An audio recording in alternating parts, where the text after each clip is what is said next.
Class 10 के सबसे महत्वपूर्ण चैप्टर त्रिकोणमिति के अनुप्रयोग अर्थात कि ऊंचाई और दूरी के बारे में अध्ययन करब जा। ऊंचाई और दूरी, हाइट एंड डिस्टेंस, त्रिकोणमिति के अनुप्रयोग। सबसे पहले एकरा बारे में जानब जा कि आखिर की ऊंचाई, त्रिकोणमिति के ऊंचाई और दूरी के प्रयोग कहाँ कइल जाला। तो प्राचीन काल से ही त्रिकोणमिति का अनुप्रयोग का प्रयोग होता था।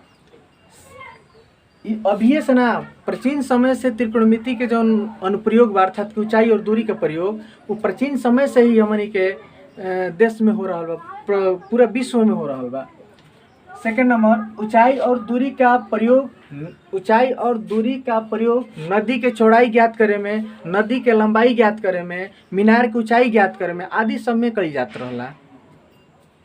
थर्ड नंबर, ऊंचाई और दूरी में 4 टॉपिक के बारे में अध्ययन करेंगे हम लोग। ऊंचाई और दूरी में हम लोग 4 टॉपिक के बारे में अध्ययन करब जा। पहल का क्षैतिज रेखा, जरा हमनी के अंग्रेजी में कहब जा हॉरिजॉन्टल लाइन। दूसर का दृष्टि रेखा, एकरा के और एगो नाम से जानल जाला जरा हमनी के कहब जा दर्शन रेखा, जरा के अंग्रेजी में कहब जा हमनी के लाइन ऑफ साइट। तीसर का हमनी के बारे में अध्ययन करब जा उन्नयन कोण, जरा के अंग्रेजी में कहब जा एंगल ऑफ एलिवेशन। चौथा टॉपिक के बारे में हमनी के अध्ययन करब जा अवनमन कोण, जरा के एंगल ऑफ डिप्रेशन कहब जा। एकरा के बारी बारी समझ के आगे अध्ययन करब जा।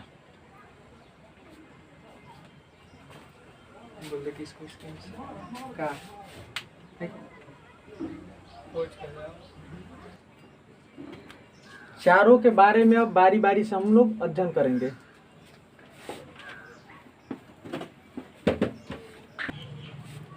यहाँ पर ए नंबर क्षैतिज रेखा देखब जा।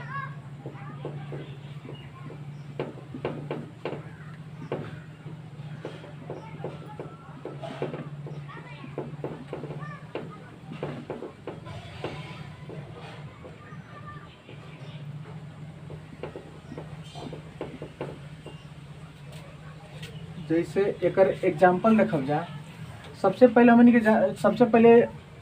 हमनी के जानब जा कि क्षैतिज रेखा के करा कहब जा। तो पृथ्वी के समानांतर रेखा के हमनी के का कहब जा, क्षैतिज रेखा कहब जा। जैसे एग्जाम्पल के तौर पर हमनी के समझब जा कि ए और बी एगो का बा मीनार बा।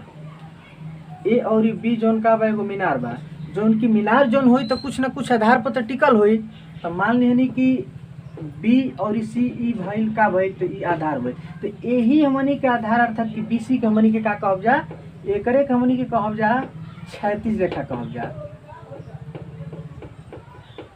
क्षैतिज रेखा का परिभाषा एक बार देख लीजा कि पृथ्वी के समानांतर रेखा को क्षैतिज रेखा कहा जाता है। फिर ओकरा बाद हमनी के सेकंड देखब जा हमनी के दर्शन रेखा। बी नंबर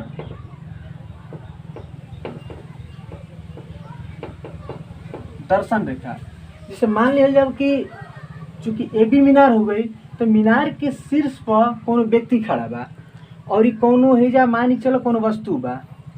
मीनार के शीर्ष पर ए बिंदु पर कोनो व्यक्ति खड़ा बा और शीर्ष पर मान के चलो मान लेता नहीं कि हेजा चंदन नाम के लड़का बा।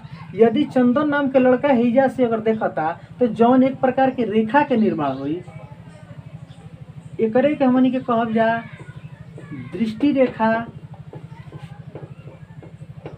या दर्शन रेखा।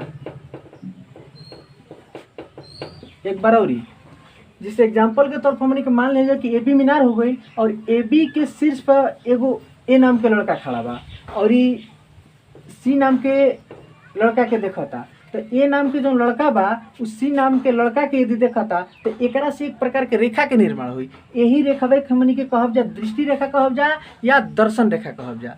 तीसर का हमनी के देखब जा अर्थात कि सी नंबर हमनी के देखब जा उन्नयन कोण।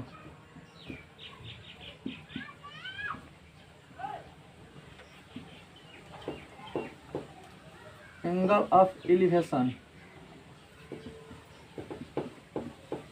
आखिर हमनी के जानब जा कि आखिर उन्नयन कोण के करा के कहब जा। तो एगो बात तो समझ लेबे के बा कि उन्नयन कोण के जब भी निर्माण होई, हमनी के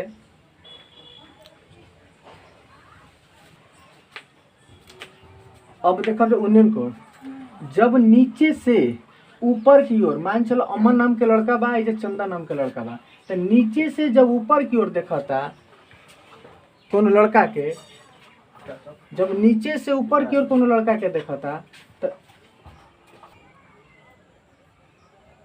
जब नीचे से कोनो व्यक्ति ऊपर की ओर कोनो वस्तु देखा था, तो हमनी के दर्शन रेखा और क्षैतिज रेखा के बीच जौन कोण बनी, जब कोनो व्यक्ति नीचे से ऊपर की ओर कोनो वस्तु देखा था, तो दर्शन रेखा और क्षैतिज रेखा के बीच जौन कोण बनी, यही कोणवा के हमनी के कहब जा उन्नयन कोण कहब जा।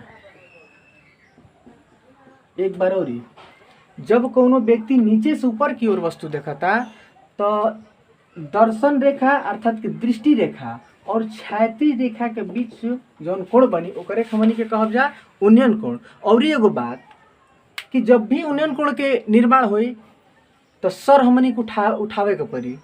कोनो भी हमनी के जब ऊपर के वस्तु देखब जा, तो सर उठा के देखब जा, तो जब भी उन्नयन कोण के निर्माण हुई, तो उस समय हमनी के सर उठल रही। अब देखब जा डी नंबर अवनमन,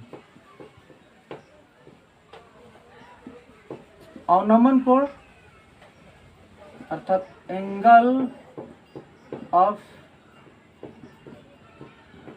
डिप्रेशन। अब अवनमन कोण के बारे में सब समझा, तो अवनमन कोण के बारे में ये भइल कि जब हमनी के मान के चलो कोनो ऊंचाई पर व्यक्ति खड़ा बा और ये नीचे से कोनो व्यक्ति के देख रहा बा, तो यदि हमनी के ऊपर से आ नीचे की ओर कोनो वस्तु देखतानी जा, ऊपर से हमनी के नीचे की ओर कोनो वस्तु देखतानी जा, तो उस समय हमनी के क्षैतिज रेखा और उस समय हमनी के दर्शन रेखा और क्षैतिज रेखा के बीच जौन कोण बनी, ओकरे हमनी के कहब जा अवनमन कोण। अवनमन कोण जौन बनेला ऊपर बनेला, अवनमन कोण जौन बनेला उ कहाँ बनेला, ऊपर। एक बार और, जब हमनी के कबो कोनो व्यक्ति मान चला हाइट पे चल गई आ ओकरा हाइट पे बा, तो नीचे के वस्तु देखी, तो नीचे के वस्तु देखी, तो वही समय हमनी के कौन, तो दर्शन रेखा और क्षैतिज रेखा, दर्शन रेखा और क्षैतिज रेखा के बीच जौन कोण बनी, यही कोणवा के हमनी के अवनमन कोण कहब जा।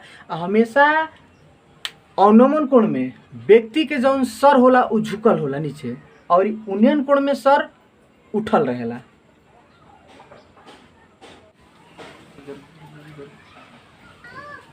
ऊंचाई और दूरी के परिचय के बारे में हमनी के जान लिहनी जा। अब अगला वीडियो में हमनी के एक्सरसाइज के प्रत्येक